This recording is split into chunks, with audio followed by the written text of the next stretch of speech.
Aren't subscriptions dying? Everyone's saying they're tired of them. One of my clients, they're already at 20,000 subscriptions. From 0 to 20,000 in 3 months? Subscriptions aren't dead. The biggest thing that I'm seeing like really move the needle is... Holy Matthew Holman is the subscription doctor, and he's helping cure subscription brands of their churn, LTV, and retention ailments. He knows subscriptions better than anyone, and his mission in life is to bring that knowledge to brands that want to truly scale their subscription business. What is the real secret to subscription growth? You might think that my answer is going to be retention. I think the truth is, do you really know all the common reasons why somebody doesn't like your product? A lot of brands are freaking out about the 20%, and I'm looking at what's happening to the 80% month over month. When you see that new subscriber sign up, it's not actually a subscriber until you will lose people, but you'll grow your existing subscribers. And you want to take one takeaway from this, like go do this one thing, because I can guarantee you if you're a subscription brand, you do cancellation surveys. Are you doing... Matthew, I'm here to see the doctor. I have a really bad case of high churn. My low conversion rates, they're flaring up again, and they're really itchy. My LTV hurts everywhere. Everywhere I touch, my LTV hurts. I need a subscription prescription. Can you help me? Absolutely, Jay. You've come to the right place. I've got all the tinctures and lotions and pills for you to fix your program and get all that stuff sorted. So before I get into my diagnosis for all my pains, do you come from a long line of family subscription doctors, or how did you get to where you are today? Well, I will say my dad is an actual doctor, both internal medicine and psychiatry. But I'd like to joke that no, I did not follow that path. I went into business, entrepreneurship, and did not decide, it's not one of those career paths you think, oh, I'm going to go become a subscription expert. But I was following the entrepreneur's journey and joined my partner at a company called QPilot as a marketing co-founder, subscription software, primarily on WooCommerce, WordPress. And that's where I got my first taste for it. But the fun part is the longer we were doing that, we thought we started to focusing on trying to grow our own customers' business, because if their GMV grew, we made money off them having more subscriptions. And that's when I started to get this real kind of *taste for really enjoying this type of problem solving and understanding these problems, but also realizing that there's not a lot of people doing this. And so as an entrepreneur, both my partner and I were like, wow, there's not really like a lot of consultants or agencies focusing on this. And we see it's a massive market. So it's kind of how Subscription Prescription was born a couple of years ago as a newsletter, podcast, and now a consultancy. Yeah, I was going to say, I should probably give some context if someone jumped right into this episode and didn't know that you have a podcast called The Subscription Prescription and a newsletter. Your handle on social media is The Subscription Doc. And so that's a little bit of background there. So, okay. But so honestly though, kidding aside, I mean, aren't subscriptions dying? Everyone's saying they're tired of them. I went through my credit card actually a few weeks ago, and I canceled a bunch of subscriptions. So isn't everyone doing that? They are, and it's funny because it's like just a little while ago I was reading a LinkedIn post about somebody talking about 2025 subscriptions are going to die, and I think that they're not. Like it as a model, as a business model, if anything, it's like barely got its legs under it. I think that in many ways it's changing. I think that a lot of people are canceling unnecessary things. I was looking at like they're predicting in streaming services are going to do more and more bundling options. So if you subscribe to Apple Music, you're going to get other apps and services with that, right? Like that happened to me when I upgraded my phone at Verizon recently. They got me to sign up for Paramount Plus and Apple Music through them instead of my own, because I could save money. And so I think that's going to continue to happen. But I think what's fun with the physical product side is like, we're just now like unlocking like technology that makes it really, really easy to manage. So yes, easy to cancel, but also easy to personalize and control. So I think the subscriptions are undergoing a little bit of an evolution where it's going from like, this lock-in, old mentality of like, it just comes when it comes, to now having total control over the delivery, over the items, over from your phone or email or Siri or an AI assistant. So I think that they're here to stay. It's just a question of that they're going to change, and it's becoming more competitive. It's funny you mentioned Apple, because I have thought for a long time that there should be an Apple subscription. Yeah. That, because the strength of Apple products is the ecosystem of products. Like if you have, it's fine when you have an Apple phone, but when you have an iPad, an Apple Watch, AirPods, a MacBook, it's a really great experience because they all work so well together. And especially if you use iCloud, everything just syncs automatically. So like I get a new phone every probably 2 years. I get a new laptop maybe every 4 years, and whatever. There's a I would pay a certain amount per month to have a Apple subscription, and you could have different tiers, right? A $300 a month, a $900 a month, or whatever. I'm surprised they haven't launched that yet. I would love that because it's funny that you mentioned 4 products, and it's like I'm using AirPods, watch, filming with the iPhone, and watching you on my MacBook. Yeah, so you would be a prime candidate for this. Like, I would love that because I think about that regularly. Like, do I need to upgrade my watch? Do I really need to upgrade my phone? But so it does happen. Like, I think I'm on a similar schedule to you. I do think it's like that's a quick because I get asked that question a lot about non-typical subscription industries. Like, how do I create a subscription? And I think it's always like, how well do you know your consumer? Like, how well do you know what they value or not? Like, service-based businesses, like how nice would it be if somebody could drop in whenever they want to get a question answered? Like that's kind of screams membership as opposed to like paying you hourly. So like, there's actually like, law firms that are exploring this kind of idea. Like, there's other businesses that are. And again, I think it just comes down to you got to know your customer and what they value and what would be valuable to them that also happens to work with your business model. Okay. So if some subscription brands are doing well, there's a lot that are failing. What is the real secret to subscription growth?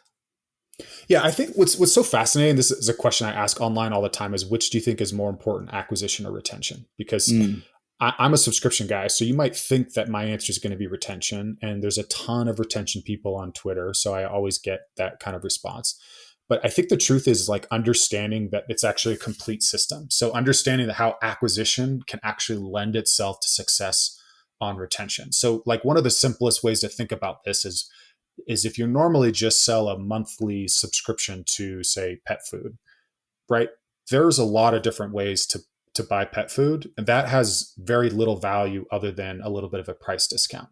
If you're starting to add a gift with purchase, or every time we ship a bag of pet food, we ship a new treat or a toy for your dog, or, hey, we're going to offer you a quarterly subscription or 6 months. If you commit 6 months right now, we'll give you 30% off instead of 20% off.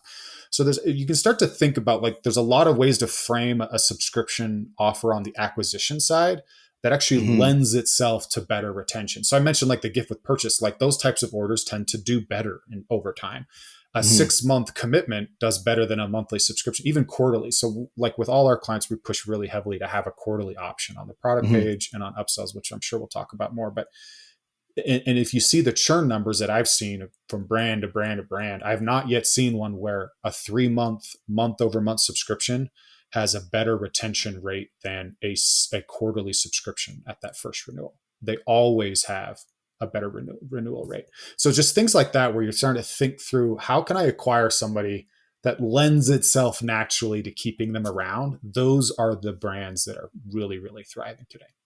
It's interesting, when you install iPhone apps now, there's always the option. It's like $9.99 a month or $18 for the year. It's like, or something just ridiculous discount, like 93% off if you pay annually. Right. I know obviously iPhone apps are they've gotten very savvy at how you subscribe. They're all free in the App Store, but then you subscribe once you're in the app. And it's so easy to unsubscribe because it's all done in that. So I think that it's not like necessarily that same ratio for products. But we see the same thing. Obviously, the annual subscriptions do drastically better than monthly subscriptions. So when you say quarterly subscriptions, you're still shipping monthly, but billing quarterly? It can be both ways. So like say like like I break it down like a subscription box, say like you're doing Battle Box, say, right? And you're doing monthly Battle Box. You're not going to, I say this because I'm trying to convince John to test this idea because he's a little reluctant to get into the longer commitments. But so I say that a little tongue in cheek, but the idea is you might pay 6 months at once and then you're going to get the monthly box because the box only comes monthly. right? Right. But say if I'm buying skincare, you could try I've seen both methods. From an environmental standpoint, it makes more sense to like, hey, I'm going to ship you 6 months worth of product all at once because it's skincare and it's a couple of bottles. You put them in your closet. It's not a big deal. You can't do that with pet food because like, nobody's going to keep 6 giant bags of pet food, right? So it does depend on like what's most convenient for the customer, what makes most sense from like a shipping standpoint, but you can do either way. Like if you do the 6 months at a time, getting 1 month shipments, that's typically viewed as, it's called a prepaid subscription, as opposed to like a 6 month where you get all the product at once is just like a 6 months recurring subscription. Right. Interesting. So so you said you are retention and acquisition both matter. You're now on the retention side though. You mentioned some things around acquisition. What are some of the biggest lifts you see for improving retention? Obviously, how you acquire them. You mentioned that, like Right. better acquisition, better customers. But other than that, what are some ways you can improve retention? Yeah, I think it's like, it often feels like it's funny sometimes because I'll do these workshops and like whiteboard with brands about this stuff. And it's often kind of like this funny experience of it's not rocket science in some ways, but sometimes you need to hear an outside perspective of like, do you really know all the commonly asked questions about your product? Do you really know all the common reasons why somebody doesn't like your product or doesn't have a good product experience? Like I bought something recently, it was a sleep supplement, and I had to DM the founder to ask him like, when's the optimal time to take the supplement? Is it an hour before bed or 30 minutes? Like, and so it's like just that basic of a question. If that's not being addressed, you open the door for like negative experiences. So like the best way to think about it is once the purchase happens, you have this delay between when somebody's bought it and when they're getting your subscription delivered to you, right? And so you need to be engaging in an onboarding and education series that addresses commonly asked questions, right? Related to how the product works, how long does it take to see benefits, what's coming, like those types of things, depending on what you're selling. Educate them on the ingredients, on the founder story. And then once it's there, make sure there's a great initial product experience. A brand that I'm a huge fan of, because I'd use their stuff on Shopify, but also just because I just love this, is called X Endurance. It's a supplement company. And they basically say, once you get it, we actually don't want you to start taking it right away. We want you to go do your normal, like big week workout that you would do and make sure you track that time and that effort. Then start taking our supplement for 7 days and then go do that same workout again so we can prove to you that our product works. So smart. And so not everybody can do it that way, but it's like, if you're doing skincare, like if you're not prompting somebody to take a before picture, like you open the box, I've got this new skincare product, take a before picture, upload it to us or email it to us or whatever you want to create some, or just save it on your phone if that's worst case. Start using the product. Okay, go look at that picture now, 2 weeks later, 3 weeks later, what that time frame is. Like make somebody prove, like you can prove it to them if you have a good product. And so whatever that is, if it's tea, like I had this matcha tea experience where it felt like I was kind of in Japan with the way they were, because it was like very much that kind of like vibe. And so it felt really cool drinking this matcha tea, feeling like I had a Japanese tea experience. And it wasn't, like, I'm not saying it's not cultural appropriation, but the idea is I felt like that. And that positive first experience is so critical because subscriptions are the fact that somebody's using your product for months and months. And if they don't use it right away and don't have a positive experience right away, then they're not going to be around. Yeah. I think you can probably email someone 3 times the day that they place a subscription. Like there's so much excitement, and they actually have done studies on like brain waves and endorphins and dopamine hits, and like the peak moment of excitement in the shopping experience is right when you click checkout. Like we've talked about this before, and like you've probably done something similar where like you're excited and you're placing a big order with your wife maybe, and you like, come over here, I'm going to click checkout. Okay, let's click it together. We're buying this expensive thing. And there's a moment there. And then most brands, it's just like a boring plain order confirmation email, but anything, like if anything you sell, the value is only what the customer perceives of it.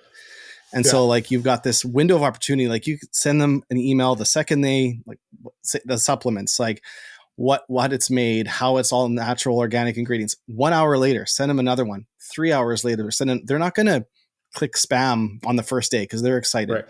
Then and I think it really is. And that's why actually I'm a huge proponent of like post-purchase surveys as well. Like, you know, like I'm a huge fan of like no commerce, is because as a brand, generally subscriptions are doing something that's a little life altering. Like, yes, there's mundane stuff, but we're talking about skincare. We're talking about supplements. We're talking about people caring about their pets or their kids. So there's like a compelling reason why they bought this. And so you ask a post-purchase more questions than just attribution. You ask them like, you know, if you're selling a weight loss supplement, like, and you don't know the goals of your subscribers, like, are they newly divorced trying to get back in shape? Is it like a health thing? Is it because they're going to go do their first marathon? If you don't know those core reasons, like, you're missing out on a massive opportunity to build retention. Because if you know that your weight loss supplement are people that are newly divorced, and you don't have that mentioning, you don't have talk about that, or talk about like, how about like, you know, getting yourself back, or, you know, like all those types of like marketing messaging you could engage in, like, you're missing out on a massive opportunity. And so similarly with like pets food, if like you're selling fresh made pet food, or it's different than the competitors, and you're not reminding, so that's I'm a big proponent of as well. It's like in your transactional emails for upcoming order notification, if you're pet food and it's ethically sourced and healthy in this, and you're not reminding people of that, you're missing out on that touch point. And those are the places where we're seeing after the offer. So after the way like somebody buys from you, the next most impactful thing you can do is just look at all these communication touch points and remind people about why they bought and why the product is valuable to them. Yeah. I mean, the way I think about it is they buy from you. They're not actually a customer yet. Like they're the you know, the jobs to be done. Like what they're actually doing is they're trying the product. Right. They're trying it. And so like when you see that new subscriber sign up, it's not actually a subscriber until month 2, month 3. Right. They're still trying it. You got to educate them. You got to learn more about them, and you have to sell them to become a long-term subscriber. Right. Then turn them into an advocate and other things. But absolutely. Okay. I want to get, the whole point of the show is to get some really good takeaways, hopefully for some people. So the best brands, you work with a lot of brands. What are the brands that are just killing it in subscriptions? Like there is brands that are absolutely killing it. And yes, what we talked about earlier, there's some that are dying a slow death, but no, the subscriptions are not dying as an industry. It's growing. And trust me, like we both work in it. We see them. The ones that are really winning, what are they doing? Yeah, a couple things. And I'll mention like one of my clients, they launched like 3 months ago, and they're already at, I think just eclipsed 20,000 subscriptions. From 0 to 20,000 in 3 months. Holy cow. Can you say the so, brand yeah, or is it? No, I can't yet. Okay. No worries. That's amazing. Yeah. But they're, and it's a hydration brand. And so it's like subscriptions aren't dead. Like when you nail the product, when you nail the branding, when you nail the offer. So I will say this, the biggest thing that I'm seeing like really move the needle is experimenting with the offer, right? So this is on your product page or on a landing page. How are people buying? There's a couple of different examples and websites. I'm actually working on like a Replo template right now that I can just give people so they can see the similar design, but offering a quarterly option, a monthly subscription option, and a 6-month option, just so that you can have 3 choices to see. And a lot of people are falling on that quarterly middle option, as well as the one time below that. So creating a product page that has a couple different buying options is actually increasing conversion rate, higher LTV, higher AOV, and better retention. So that's like the first thing is like spending a lot of time like getting into the offers, and then also experimenting with this idea of like, am I going to give a free gift? What other little extra incentive can I put like, it's like the cherry on top. Yeah. That's what's really moving the needle for brands right now. It's like, if you're getting like it's like the butcher boxes of the world. If you subscribe in a butcher box, you're interested in getting that monthly shipment, but you're also buying chicken wings for life, or you got a Thanksgiving turkey at Thanksgiving, right? Like you're doing something extra on top that it just has to feel like you're getting a really good deal, even though you might be shelling out $200 on some quarterly subscription. Right. So that's the first thing. And then the second thing is like brands that are really engaging after the fact. And so this is one of the biggest opportunities I see is, okay, you do that onboarding email, the education we talked about, but starting with like month 2 or month 3, like how are you engaging with subscribers?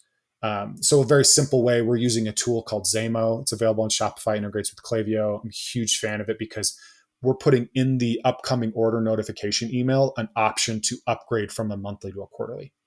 So if somebody likes their subscription, lock them in, get them to do 3 months or 6 months, like give them an extra 10 or 20% off another item like that. And we're doing that in the transactional email. So the take rates, we're getting 1.5 to 2% of the subscriber base each month upgrading to a quarterly subscription, which is nuts. And what type of discounts do you offer on, or do you suggest like an extra 10%? Like right? Okay. Yeah. Yeah. I would say like from a financial standpoint, the quarterly is really compelling because it's less shipments. So you're spending less on shipping. So the shipping's more affordable and you're usually locking people in better. So and the cash flow you get up front. So it's better for cash flow. So you can afford to give, say like if your monthly subscribe and save is 20%, 15%, 10%, you could do quarterly at another 10% and not blink an eye. So that's one little option there. And then if you have other products, starting to create a chain of where you're introducing people to other products. And that's where if you don't start educating people up front about the product and how it works, they're going to ignore you. They're more likely to ignore those communications. So if you make it kind of normal that it's okay for us to talk to you a little bit about our products, then when we email you a couple months down the road, again, I really like the portal experiences we're seeing where you're seeing offers and banners like, between, I mean, as well as I do. There's so many different compelling ways to show like, click this to upgrade, add this to your next order, doing that kind of stuff. Like I think that the brands that are struggling are the ones that are afraid of the subscriber. They're afraid they're going to cancel. Yeah. And those ones are kind of like, it's a little bit more tenuous, but the ones that are like leaning heavily into, oh, our subscribers love us, so we're going to message them about a new product or a new offer or a new option. We're going to increase that LTV of those subscribers and yes, we might lose some people because of that, but overall it's much, much more beneficial for the brand. Yeah. You will lose people, but you'll grow your existing subscribers. You'll turn them into better, more happy customers that are more likely to refer friends as well too. And you mentioned the subscriber portal, and we know that 92% of subscribers visit the subscriber portal at least once. So like it's a super valuable page, and we've seen people that want to lock it and make it so customers can't go and they have to phone to cancel, and like no, that's really tricky. Opposite. Yep, absolutely. Okay, I want you to imagine you're launching a subscription brand. You like health and wellness, so let's say it's a mushroom supplement for energy or some sort, and it's day one, you've got 0 subscribers. I want to know exactly what you would do from a strategy standpoint to launch your subscription brand. Yeah. And I'll tell you, I think about this a lot because at some point I'm going to launch a brand probably in the health and wellness space. For me, I'm thinking much more strategy around branding and lifestyle. So if we're doing a mushroom, an energy supplement brand, then I'm going to start thinking through like, okay, how am I going to be talking about this, and how can I touch more than just a mushroom coffee or a mushroom drink, right? I want to be talking to new dads. I want to be talking to like people like founders that are working all hours of the day, people or moms that are feeling worn out, like they're being pulled in 10 different directions. And I want to start thinking through, like for me, I think the thing that gets me really excited is I'm trying to think through a communication and engagement strategy that makes more sense than just a product notification system. So meaning, hey, would you like to sign up for daily affirmation texts on taking charge of the day, right? Carpe diem, right? We could call it the Carpe Diem program. So you're going to get, you can opt in to a daily text reminder with motivational quotes, or we'll have a membership group or a Facebook group or something like that. trying to create some empowerment and have other people share their energies, generating secrets and stuff like that. So I'm trying to think through what can I add, because that to me from a cost standpoint is not that much to like, yes, the cost of sending those SMS messages, and yes, the cost of like writing some of that stuff, which you could do in batches. But that as a value add would be really, really massive for certain people. Yeah. Which those are the people though that I want to get, because those are the people that my hypothesis would stay subscribed longer. So I'm trying to think through like ways I can be engaged, because then if I want to start introducing new products, if I want to upsell them to other things, if I want to collaborate with a partner, I already have an audience that actually likes to hear from me and appreciates hearing from me and is following me on TikTok and Instagram. Because of that, those like video. So I'd want also like video content and stuff like that goes along with that. Otherwise, I feel like it just becomes a really competitive space, and it just becomes product to product, which ultimately lands on price to price. What I'm hearing from that is you would focus on building the relationship that comes with it, like that has a subscription offering. Like it very much sounds like build relationship, build community, build the texts, build the video content. Oh, and you have a subscription too. Like it's not like spend a lot of time asking people about what would be helpful for them. And I think the hard part too for a lot of brands that I work with and talk to is like, not every customer is going to be the same. So the example I like to use is like, I've been a Dollar Shave Club subscriber for like going on 8 years now or whatever. And I never buy an upsell. I never touch my, like a couple years ago, I got my razor shipment dialed in the way I liked, and I just leave it alone. And I get a replacement handle every year or something like that. Yeah. I am the lowest touch, but maybe not like the most ideal because I don't buy all their stuff, as opposed to other people I know that like buy their like grooming kits and like all these other things. And those customers might have a higher LTV, but I like the brand and I like the product and I'm going to keep buying it. Those are two different customer types. And same thing with my experiences. Like there might be people that just like the mushroom coffee. They like the brand, but they don't want the texting and they don't care to follow me on social.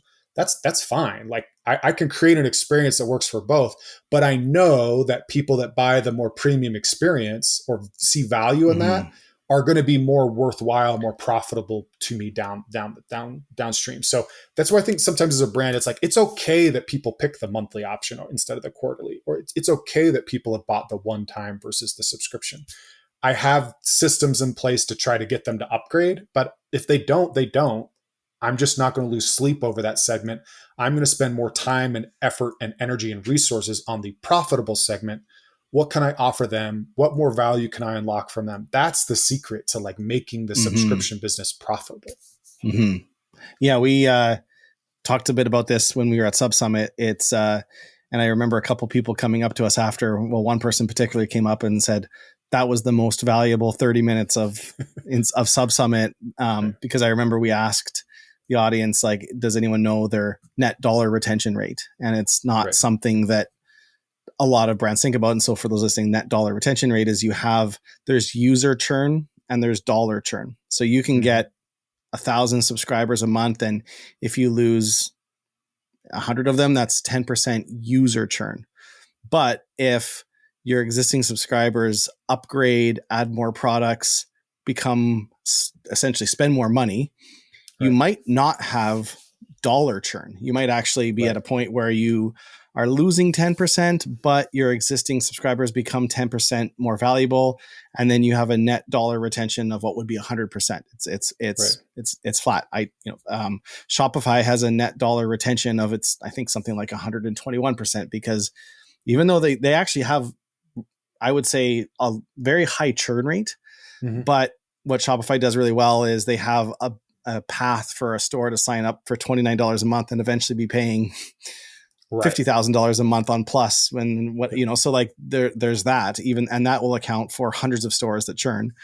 And it's something that I think a lot of brands probably don't like. I don't know if you think about the brands you talk to, like if you said, hey, what's your net dollar retention? Would they know that number off the top of their head? No, it's not how a lot of them think about it, which I think is the right way. Like, I think you can think about it in terms of average LTV. I think you can get close to it, like thinking of it that way, but it's still not quite the same. I would say like an interesting example of a brand we work with came to me recently and said, hey, because they sell both monthly and quarterly options, and they do a lot to try to prioritize the quarterly. And they're seeing churn, the monthly subscription churn is really high. And so like the first question I'm asking as I'm looking at up this problem is not how, so because they're saying, how do we stop monthly churn? And my question is do we have a process for getting people that like monthly to upgrade to quarterly? Yeah. That's actually my first response, because I get that people leave but oftentimes they're a bad customer, they're a bad fit, they had a bad experience. There's actually a lot of things that are completely out of your control. But if I'm not trying to upgrade people, if I'm not trying to figure out of the 1,000 new subscribers this month, who's going to be my premium 6-month, year, lifetime subscribers, if I don't have that system in place, I'm missing out on the real opportunity. And then, yes, that's where I think of like classic retention effort is email and some of this other stuff to try to get people to use the product and win them back. That's how you like work with a high monthly churn of trying to like get some of that to be better. Yeah. But if you don't know how to upgrade, then you're missing out on, I think, on the real opportunity. Do you have a subscription company? If someone said, what's the best subscription company I can model after, that I can go and I can look at everything they do. I can look at their product pages, their customer portal. I can sign up. I can read their emails.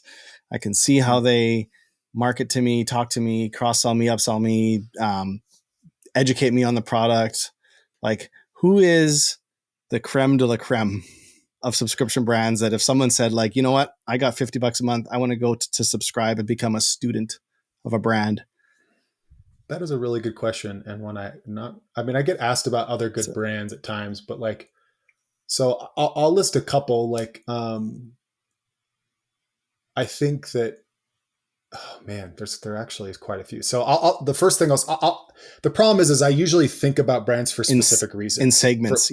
Well, and say BattleBox, I mentioned them already. I think BattleBox does one of the coolest things ever, which is they send a content video about what's in the box after the box ships. So you get teased about what's in there and get really excited.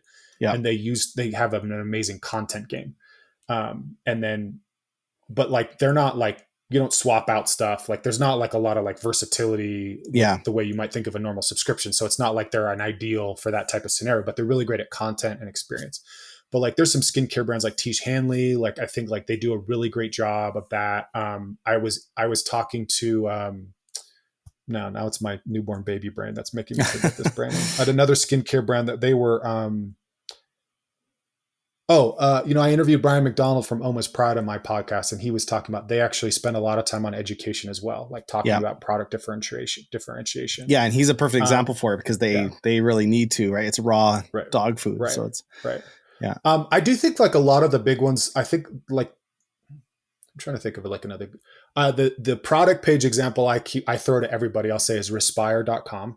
Respire. It's like a hostage tape, respire.com. Okay. Their product page, I think, is beautiful and shows the monthly, quarterly, and 6-month option.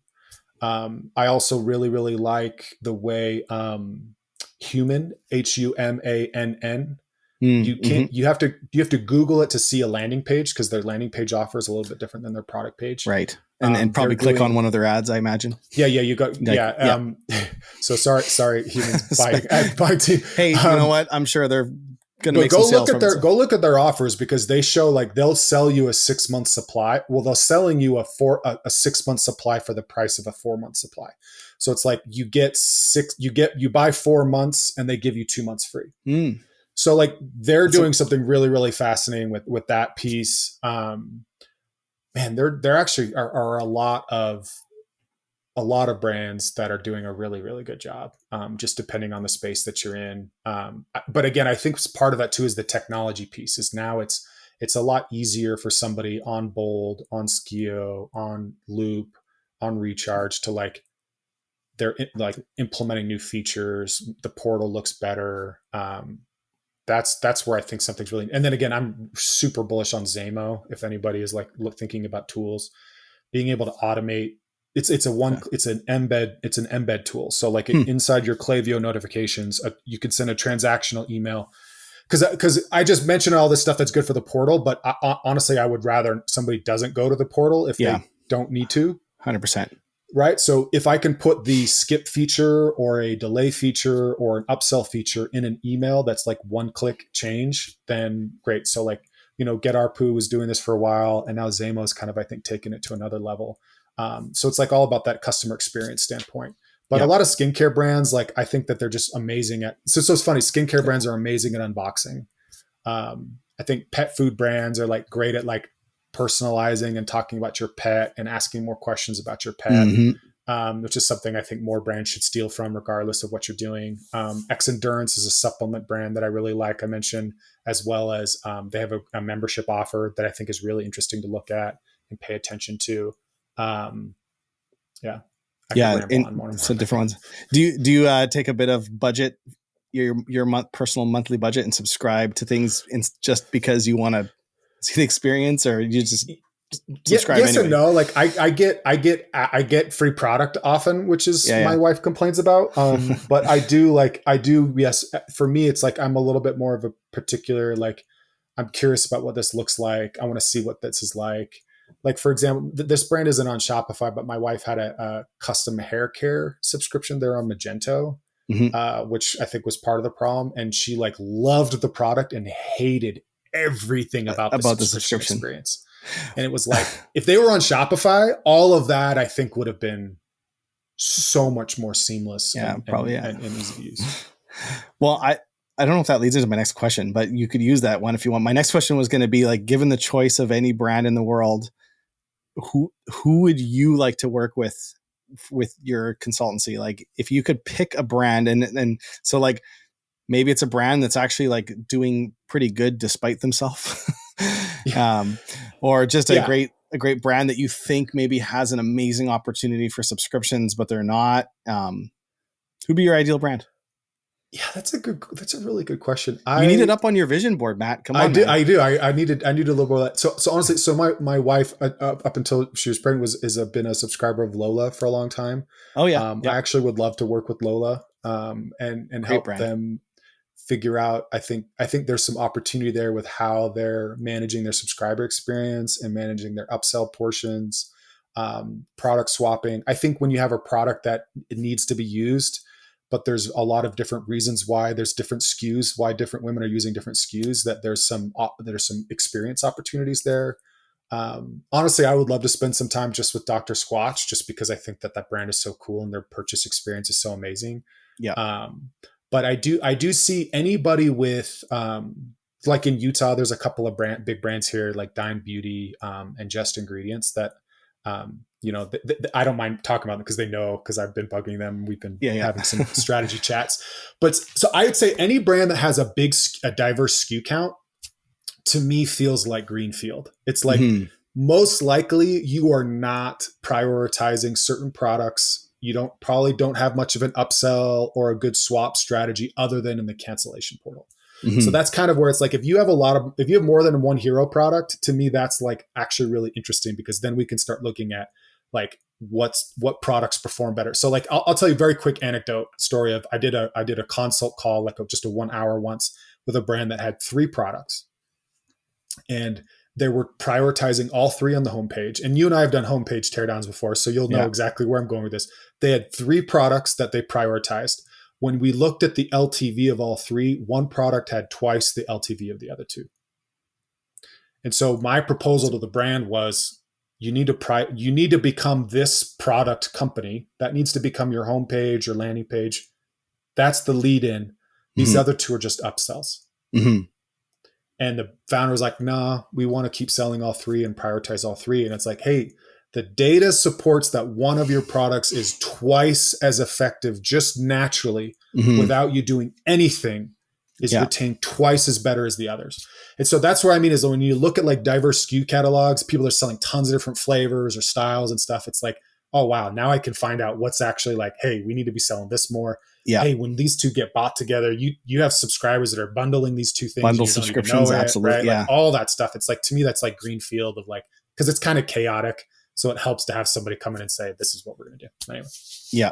Bundle subscriptions are amazing. Like we see that when anyone subscribes to more than one product, their LTV goes up drastically, like drastically. It's much more than the dollar, the difference in AOV. You're right. There's a retention element. Like, yeah.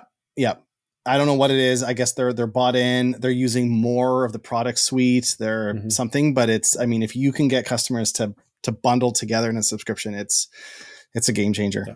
Oh yeah.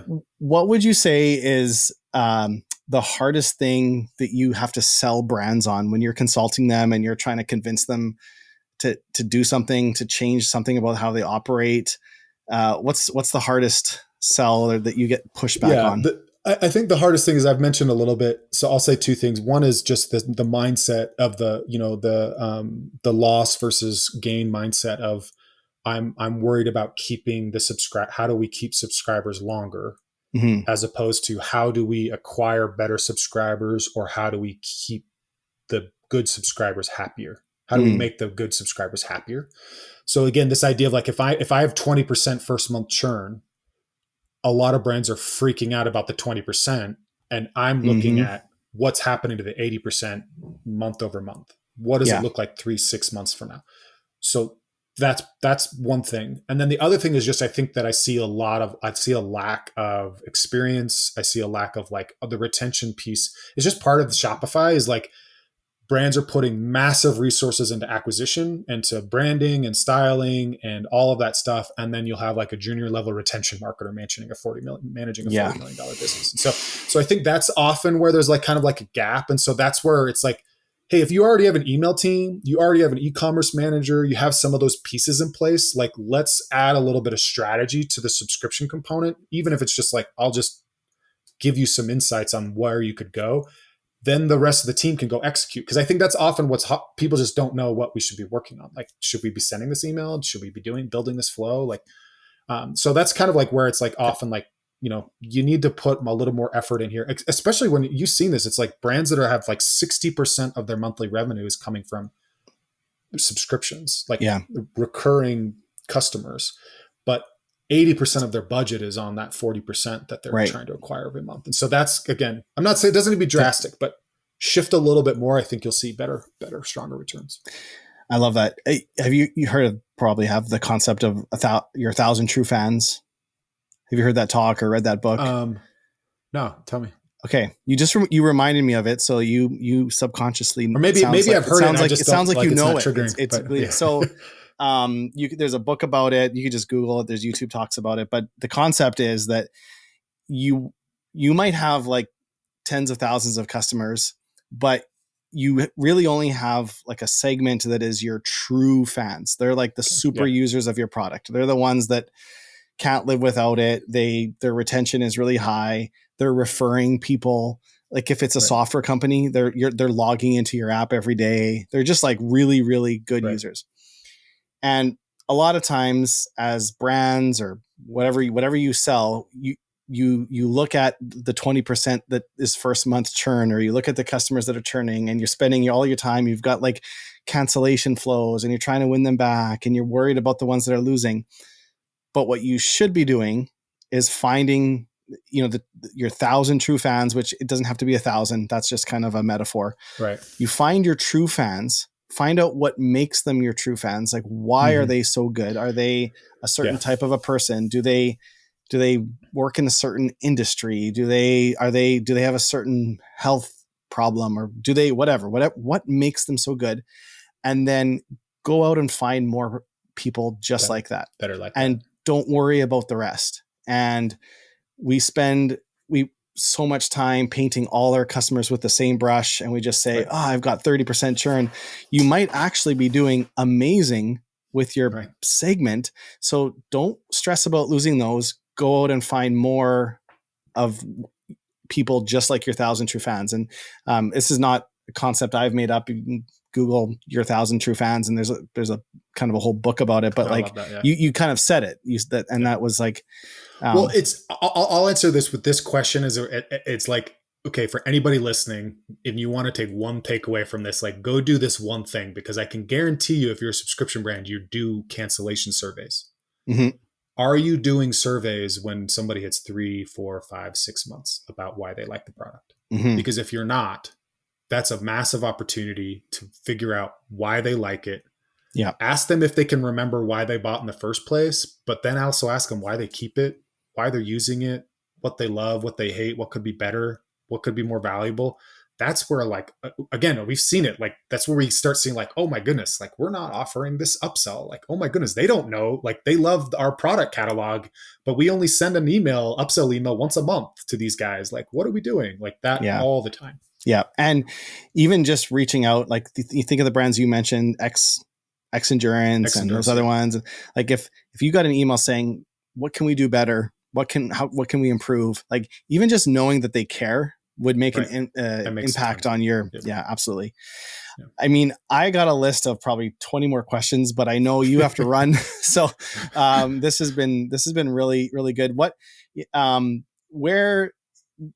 if someone is, you put out a ton of amazing content. Like, I'll just go out and say, if you're not following Matthew on I think primarily LinkedIn would be the main, because LinkedIn and Twitter, but LinkedIn and Twitter are the best one. Follow him on both of those channels. I listen to all his podcasts. I can't say I read every single newsletter because I'm more of a listener than a reader, because I can listen and go to the gym at the same time. Right. But I listen to every single podcast, and honestly, like, I learn something every single podcast. And you put out such good content. Where I'll put the links in the show notes, but where would you like to send people to connect with you? You can definitely check me out on LinkedIn, Matthew Holman, Subscription Doc, or Subscription Prescription. And then thesubscriptiondoc.com is my website, which is getting a little bit of a brand lift right now, but you can find all our links on there too. Amazing. Thank you so much, Matt.